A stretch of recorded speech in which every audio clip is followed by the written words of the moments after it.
안녕하세요. 오늘은 현대인의 가장 흔한 간 질환인 지방간에 대해 의학적으로 깊이 있게 설명해 드리겠습니다. 2023년 국내 건강검진 통계에 따르면 10명 중 3명 이상이 지방간 진단을 받고 있습니다. 특히 30대 이상 성인의 약 30%, 60대 이상에서는 50%를 넘습니다. 오늘 이 영상을 보고 있는 당신도 예외가 아닐 수 있습니다. 더욱 문제는 대부분의 환자가 증상을 느끼지 못한다는 것입니다. 간은 침묵의 장기라 불리며 기능의 70%가 손상될 때까지도 특별한 신호를 보내지 않습니다. 하지만 의학계에 좋은 소식이 있습니다. 지방간은 조기에 발견하고 올바른 개입을 하면 완전히 회복될 수 있는 유일한 간 질환입니다. 챕터 1. 먼저 의학적으로 지방간이 무엇인지 정확히 알아야 합니다. 간은 대사의 중심 장기로 체내 에너지 저장, 단백질 합성, 해독 작용을 담당합니다. 이 과정에서 지방은 필수적인 물질입니다. 정상적인 간에서 지방은 전체 무게의 약 3에서 5%를 차지합니다. 이는 정상적인 간 기능의 일부입니다. 하지만 초음파나 CT 검사에서 간 내 지방량이 5% 이상일 때 우리는 지방간이라고 진단합니다. 더 정확하게는 간세포의 30% 이상이 지방으로 채워진 상태를 의미합니다. 2015년 미국 간장학회의 정의에 따르면 간에서 관찰되는 지방 침착 면적이 5%를 초과할 때 지방간으로 분류합니다. 현재 지방간은 크게 두 가지로 분류됩니다. 첫째는 알코올성 지방간 질환으로 일주일에 남성 기준 210g 이상, 여성 기준 140g 이상의 알코올 섭취로 발생합니다. 이는 약 남성 기준 소주 15잔 이상에 해당합니다. 둘째는 비알코올성 지방간 질환으로 이것이 현재 더 큰 문제입니다. 알코올 섭취가 최소한인데도 불구하고 발생하는 지방간으로 비만, 당뇨, 고지혈증 같은 대사증후군과 밀접한 관련이 있습니다.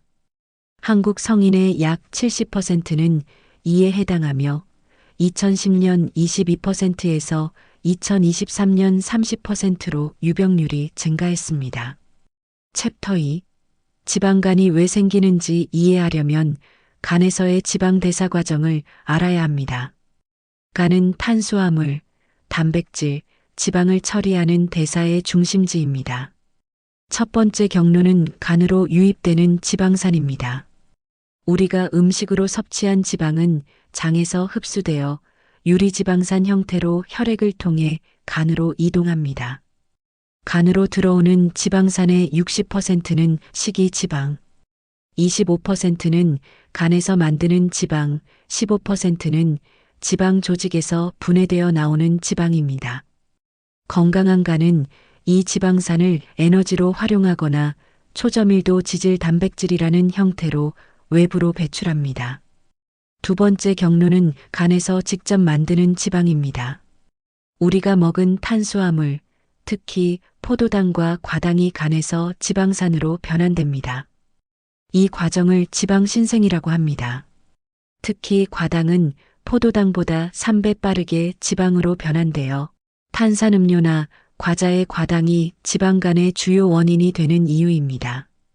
여기서 인슐린이 중요한 역할을 합니다. 2022년 메타 분석에 따르면 인슐린 저항성이 있는 사람은 정상인보다 지방간 발생 위험이 4배 높습니다.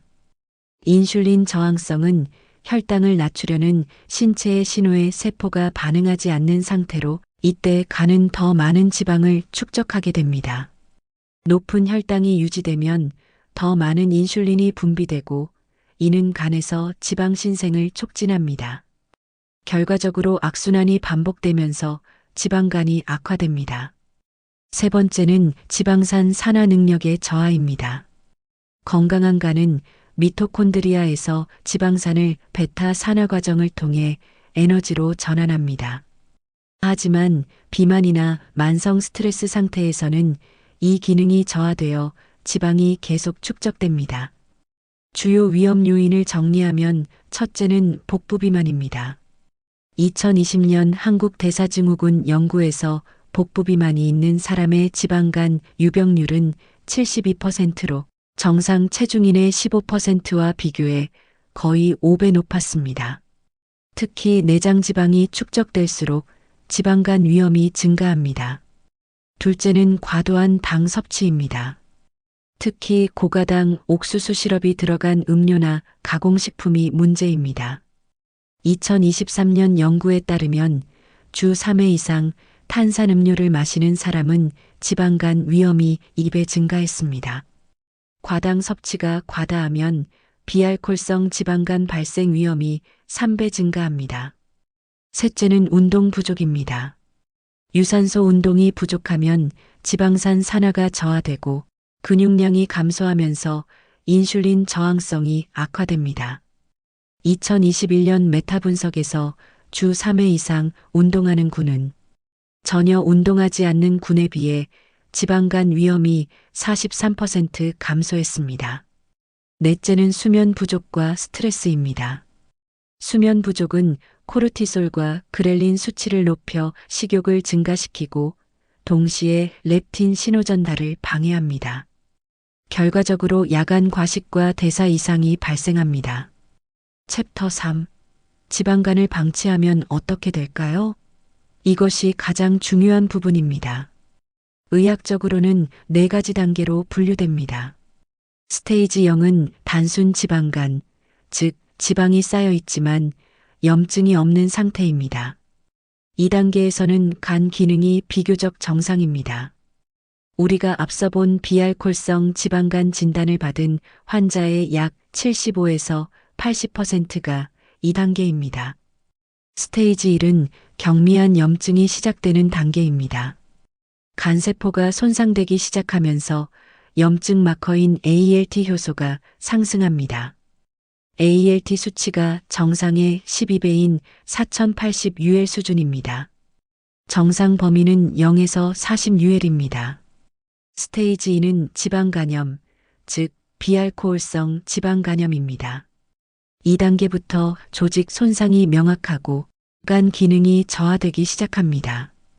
2019년 연구에 따르면 지방간 환자 중 약 25에서 30%가 최종적으로 비알코올성 지방간염으로 진행됩니다. 비알코올성 지방간으로의 진행 위험도는 당뇨가 있으면 50%, 비만이면 40%, 나이가 50세 이상이면 45%입니다. 비알코올성 지방간 단계에서는 AST간에서 배출되는 효소도 상승하는데 AST-ALT 비율이 2를 넘으면 섬유화 가능성이 높다고 봅니다. 평균적으로 비알코올성 지방간 환자의 강경직도는 초음파 탄성도 검사에서 10.5에서 13 kPa 수준으로 증가합니다. 정상은 5.5 kPa 이하, 경변은 17 kPa 이상입니다. 스테이지 3은 강경변입니다. 간 조직이 광범위하게 섬유화되어 간 구조 자체가 변형됩니다. 포털 압력이 상승하면서 복수, 식도 정맥류, 황달 등의 증상이 나타납니다. 강경변의 주요 합병증은 복수, 정맥류 출혈, 간신증후군, 간성내증입니다. 한번 강경변이 되면 현재 의학으로도 정상간으로의 완전 회복은 불가능합니다. 간이식만이 유일한 근본적 치료법입니다. 스테이지 4는 간암입니다. 강경변 환자의 연 5% 정도가 간암으로 진행되며 일단 간암이 진단되면 5년 생존율이 10에서 20% 수준으로 매우 낮습니다. 간암의 5년 생존율은 전 병기 평균 14%, 미분류 병기를 제외하면 20에서 35%입니다. 그러나 여기서 중요한 사실이 있습니다. 2023년 미국 간학회 보고서에 따르면 비알코올성 지방간 환자의 약 70%는 적절한 개입으로 진행을 멈추거나 역전시킬 수 있습니다. 지방간 단계에서 발견되면 완전 회복 가능성이 90% 이상입니다. 챕터 4. 지금부터 가장 중요한 부분입니다. 생활습관 개선만으로 지방간이 얼마나 개선될 수 있는가입니다. 2021년 대규모 메타 분석에서 5에서 10% 체중 감소만으로도 지방간이 유의미하게 감소했습니다. 구체적으로 7% 체중 감소 시 지방 축적이 약 30% 감소했고 10% 체중 감소 시 약 90%가 정상화되었습니다. 더 중요한 것은 운동입니다. 체중 감소 없이도 운동만으로 지방간이 개선된다는 연구들이 있습니다. 2020년 연구에서 주 5회 30분씩 중강도 운동을 한 지방간 환자는 12주간 지방량이 17% 감소했습니다. 흥미롭게도 이들은 체중이 거의 감소하지 않았음에도 불구하고 개선되었습니다. 이는 운동이 간 내 지방산 산화를 직접 증가시킨다는 것을 의미합니다. 운동의 작용 기전은 근수축이 일어나면서 AMP 활성화 단백질 키나제가 활성화되고 이것이 지방산 산화를 증가시킵니다. 근력 운동도 중요합니다.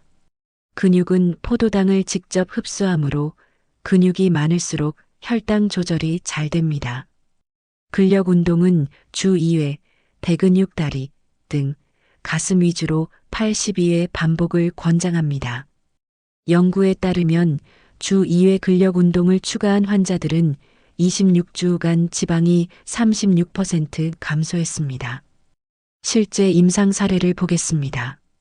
54세 남성 환자, BMI 32, 초진 당시 ALT 128, AST 95, 간 지방률 45%였습니다. 3개월간 주 4회 운동 유산소 30분 근력 20분, 당분 제거 식단, 야간 8시간 수면을 실천했습니다. 결과는 체중 7kg 감소, ALT 68, AST 52로 정상화, 간 지방률 18%로 감소했습니다. 6개월 후 초음파상 지방간이 거의 보이지 않았습니다. 두 번째 사례, 48세 여성 환자, BMI 28, 초진 당시 ALT 76, AST 68, 초음파상 중등도 지방간이었습니다. 약물 치료 없이 식단 개선 간헐적 단식 16대 8, 정제 탄수화물 제거, 주 3회 운동만으로 4개월 후 ALT 38, AST 34로 정상화되었습니다. 8개월 후 초음파상 지방간 호전된 것으로 확인되었습니다. 챕터 5. 이제 어떤 음식이 지방간을 개선하는데 정말 효과가 있는지 설명해 드리겠습니다. 의학 연구로 증명된 음식들만 소개합니다. 첫 번째는 브로콜리, 양배추, 케일 같은 초록색 십자 모양 채소들입니다. 이 채소들이 간에 얼마나 좋은지 아실까요? 12주 동안 매일 브로콜리 한 컵을 먹은 지방간 환자들은 간 수치가 33%나 내려갔습니다. 왜 그럴까요? 브로콜리에 들어있는 특별한 성분이 간을 마치 방패처럼 보호해주기 때문입니다. 이 성분이 간을 손상시키는 나쁜 물질들을 없애주고 간세포를 튼튼하게 해줍니다. 양배추도 마찬가지입니다. 양배추를 자주 먹는 사람들은 지방간 위험이 45% 낮았습니다. 양배추의 특별한 성분이 간의 염증을 줄여주기 때문입니다. 조리할 때 주의할 점이 있습니다. 브로콜리는 너무 오래 끓이지 마세요. 끓이면 좋은 성분의 40%가 없어집니다. 대신 60도 정도의 뜨거운 물에 10분 정도 찌거나 데치는 것이 좋습니다. 이렇게 하면 좋은 성분의 80%가 남습니다. 양배추는 열에 강하니까 생으로 먹어도 데쳐 먹어도 괜찮습니다. 두 번째는 시금치, 케일, 근대 같은 녹색잎 채소들입니다. 일주일에 3회 이상 먹으면 지방간 위험이 36% 줄어듭니다. 이런 녹색 채소에는 간을 해독하는 강력한 물질이 들어 있습니다. 우리 몸의 나쁜 독성 물질들을 없애주는 역할을 합니다. 마치 간이 쓰레기를 치우는 청소부처럼 일할 수 있게 도와주는 거죠. 세 번째는 커피입니다. 많은 사람들이 깜짝 놀라는데 커피가 지방간에 정말 좋다는 거예요. 하루에 두세 잔의 커피를 마시는 사람들은 간 질환으로 인한 사망 위험이 43% 낮았습니다. 게다가 강경변이나 간암 위험도 줄어듭니다. 커피에 들어있는 특별한 물질이 간을 보호합니다. 마치 항산화제 같은 역할을 해서 간을 손상시키는 나쁜 물질들을 중화시켜줍니다. 실제로 이 성분이 간에 축적된 지방을 30% 줄였습니다. 좋은 소식은 카페인이 없는 디카페인 커피도 같은 효과가 있다는 거예요. 카페인 때문에 밤에 잠을 못 자신다면 디카페인 커피를 마셔도 됩니다. 다만 설탕을 넣지 말고 마셔야 합니다. 하루에 두세 잔이 적당합니다. 네 번째는 올리브유입니다. 특히 엑스트라 버진 올리브유 말이에요. 올리브유는 단순한 지방이 아닙니다. 하루에 한 스푼 정도만 먹어도 효과가 있습니다. 12주 동안 올리브유를 먹은 지방간 환자들은 간 수치가 36%나 내려갔습니다. 올리브유의 특별한 성분이 간의 염증을 없애줍니다. 간에 생기는 염증이 파이어처럼 타올랐다면 올리브유가 그 불을 꺼주는 역할을 하는 거죠. 올리브유를 선택할 때는 엑스트라 버진이라고 써 있는 것을 고르세요. 될 수 있으면 유기농 제품이 좋습니다. 챕터 7. 지방간을 고치는 실전 계획. 이제 구체적으로 어떻게 시작해야 하는지 말씀드리겠습니다. 너무 어렵지 않고 누구나 따라할 수 있는 방법들입니다. 첫 번째는 식단입니다. 가장 간단한 방법은 흰 음식을 줄이는 거예요. 흰쌀 대신 현미, 흰 식빵 대신 통밀빵, 흰 설탕과 과자를 줄이는 식입니다. 이것만으로도 효과가 있습니다. 실제로 이렇게 한 환자들은 3개월 만에 간 지방이 41% 줄어들었습니다. 왜 흰 음식을 줄여야 할까요? 흰 음식들은 소화가 빨라서 혈당을 팍팍 올립니다. 혈당이 올라가면 인슐린이 빨리 분비되고 인슐린은 포도당을 빠르게 간으로 보내요. 간은 이 포도당들을 처리하느라 바빠지고 결국 지방으로 만들어 저장합니다. 그래서 흰 음식이 나쁜 거죠. 통곡물은 소화가 느려서 혈당이 천천히 올라갑니다. 그러면 간이 차근차근 처리할 수 있고 지방을 만들 필요가 줄어드는 거예요. 두 번째는 간헐적 단식입니다. 예를 들어 오후 12시부터 밤 8시 사이에만 먹고 나머지 16시간은 먹지 않는 방법입니다. 처음부터 이렇게 하기는 어려우니까 첫 주에는 12시간만 금식해 보세요. 예를 들어 저녁 8시에 마지막 식사를 하고 다음날 아침 8시에 첫 식사를 하는 거죠. 이렇게 천천히 시간을 늘려가면 됩니다. 간헐적 단식을 하면 인슐린 수치가 내려가고 간은 쉬어질 수 있습니다. 12주 동안 이렇게 한 환자들은 RT를 35% 낮출 수 있었습니다. 세 번째는 운동입니다. 하루에 30분, 주 5일 정도 운동하면 좋습니다. 힘들게 뛰어야 하는 게 아니라 빠르게 걷거나 가벼운 조깅, 자전거 타기 정도면 충분합니다. 중요한 건 꾸준히 하는 거예요. 일주일에 한 번 이 시간 운동하는 것보다 매일 30분 운동하는 게 훨씬 효과적입니다. 그리고 주 2회 정도는 가벼운 근력 운동을 하세요. 복잡한 운동이 아니어도 괜찮습니다. 스쿼트를 10번 하고 팔 굽혀 펴기 10번, 윗몸 일으키기 10번 하는 식으로 3세트 정도 하면 됩니다. 근육이 늘어나면 포도당을 더 잘 쓸 수 있게 되니까 간의 부담이 줄어듭니다. 이렇게 운동한 사람들은 26주간 지방이 36% 줄었습니다. 네 번째는 수면입니다.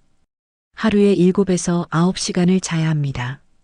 너무 늦게까지 깨어 있으면 코르티솔이라는 스트레스 호르몬이 올라갑니다. 이 호르몬이 올라가면 배고픔을 느끼게 되고 야식이 당기게 되는 거예요. 그리고 늦게까지 깨어 있으면 신진대사가 엉망이 되고 간도 제대로 쉬지 못합니다. 충분한 수면만 해도 지방간 위험이 확 줄어듭니다. 다섯 번째는 스트레스 조절입니다. 스트레스도 코르티솔을 올리기 때문에 지방간을 악화시킵니다. 명상을 하거나 산책을 하거나 깊게 숨을 쉬는 것만으로도 효과가 있습니다. 마지막으로 3개월마다 병원을 방문해서 검사를 받으세요. 피 검사를 해서 ALT, AST 수치를 확인하고 6개월마다는 초음파를 받아서 간 상태를 보세요. 이렇게 하면 자신의 진행 상황을 명확하게 알 수 있고 더 열심히 할 수 있는 동기부여가 됩니다. 챕터 8. 지방간이 심하게 진행되어 지방간염이 되었다면 의사와 상담해서 비타민 E를 복용할 수 있습니다. 비타민 E는 강력한 항산화제라고 생각하시면 됩니다. 쉽게 말해서 간을 보호하는 방패 역할을 한다는 거죠. 실제로 2년간 비타민 E를 먹은 환자들의 간이 44% 개선되었습니다. 당뇨약 중에 피오글리타존이라는 약도 있습니다. 이 약은 간에서 포도당과 지방을 처리하는 방식을 개선합니다. 인슐린 저항성을 완화시켜주는 거죠. 이 약을 1년 먹은 환자들은 지방 간염이 45% 개선되었습니다. 다만 이 약은 체중이 약간 늘어날 수 있으니 의사와 충분히 상담하고 복용해야 합니다. 약이 아닌 영양제 중에도 좋은 것들이 있습니다. 첫 번째는 비타민 D입니다. 많은 현대인들이 비타민 D 부족입니다. 햇빛을 충분히 받지 못하거나 음식으로 충분하게 섭취하지 못해서죠. 비타민 D 수치가 낮은 사람들은 높은 사람들보다 지방간 위험이 2배였습니다. 하루에 2000 IU 정도 비타민 D를 먹으면 도움이 됩니다. 두 번째는 오메가3입니다. 우리가 흔히 물고기에서 나온다고 알고 있는 그 오메가3 맞습니다. 이걸 12주 동안 먹은 지방간 환자들은 중성 지방이 28% 줄고 RT가 15% 내려갔습니다. 생선을 자주 못 먹는다면 오메가-3 영양제를 먹는 것도 좋은 방법입니다. 세 번째는 N-아세틸시스테인이라는 영양제입니다. 이건 우리 몸 안에서 강력한 항산화제로 바뀝니다. 쉽게 말해서 간을 손상시키는 나쁜 물질들을 없애주는 거죠. 12주 동안 NAC를 먹은 환자들은 ALT가 22% 내려갔습니다. 마지막으로 밀크시슬이 있습니다. 이건 약초로 예전부터 간 건강에 좋다고 알려진 것입니다. 효과는 있지만 비타민 E나 피오글리타존만큼 효과가 강하지는 않습니다. 하지만 부작용도 거의 없고 장기적으로 복용해도 괜찮으니 꾸준히 먹어도 됩니다. 중요한 건 약이나 영양제만 먹고 생활 습관을 바꾸지 않으면 효과가 제한적이라는 거예요. 약은 보조 역할일 뿐 주인공은 생활 습관 개선입니다. 운동하고 식단 개선하고 수면 잘 취하는 것이 가장 근본적인 치료라고 생각하시면 됩니다. 챕터 9. 마지막으로 아직 지방간이 없는 사람들을 위한 예방 전략을 소개합니다. 지방간 예방이 치료보다 훨씬 효과적입니다. 2023년 연구에서 건강한 식단, 규칙적 운동, 충분한 수면을 유지하는 그룹은 10년 추적 기간 동안 지방간 발생률이 단 5%였습니다. 반면 건강하지 않은 습관을 가진 그룹은 32%가 지방간으로 진행했습니다. 이게 얼마나 큰 차이인지 느껴지시나요? 예방의 첫 원칙은 정상 체중을 유지하는 것입니다. 자기 키에 맞는 적절한 체중을 유지하세요. 대체로 몸이 무거우면 간에도 지방이 많이 쌓입니다. 예방의 두 번째 원칙은 혈당을 안정적으로 유지하는 것입니다. 이미 앞에서 말했듯이 흰 음식 대신 통곡물을 먹고 당분이 많은 음료를 피하면 됩니다. 매 끼니마다 단백질과 채소를 충분히 먹으세요. 예방의 세 번째 원칙은 술을 적당하게 마시는 것입니다. 술 자체가 나쁜 건 아닙니다. 술을 마셔도 괜찮지만 하루에 한두 잔 정도로 줄여야 한다는 거죠. 남자는 하루에 2잔 정도, 여자는 1잔 정도가 안전합니다. 예방의 네 번째 원칙은 당뇨, 고혈압, 고지혈증 같은 질환을 관리하는 것입니다. 이런 질환들이 있으면 지방간으로 진행할 확률이 높아집니다. 이미 이런 질환이 있다면 의사의 지시에 따라 잘 관리해야 합니다. 예방의 5번째 원칙은 정기검진을 받는 것입니다. 특히 가족 중에 간 질환이 있다면 해마다 한 번씩 검사를 받아보세요. 간은 증상 없이 나빠지니까 정기검진으로 조기에 발견하는 게 중요합니다. 여기까지 들어주셔서 감사합니다. 오늘의 내용을 정리하면 다음과 같습니다. 첫째, 지방간은 초기 단계에서 발견되면 완전히 회복될 수 있는 질환입니다. 2023년 연구에서 지방간 단계에서 집중적인 생활습관 개선을 한 환자의 93%가 지방간이 정상화되었습니다. 거의 모든 사람이 회복될 수 있다는 뜻입니다. 둘째, 생활습관이 약물보다 훨씬 효과적입니다. 운동과 식단만으로 ALT를 35에서 45% 낮출 수 있고 간 지방을 40에서 50% 줄일 수 있습니다.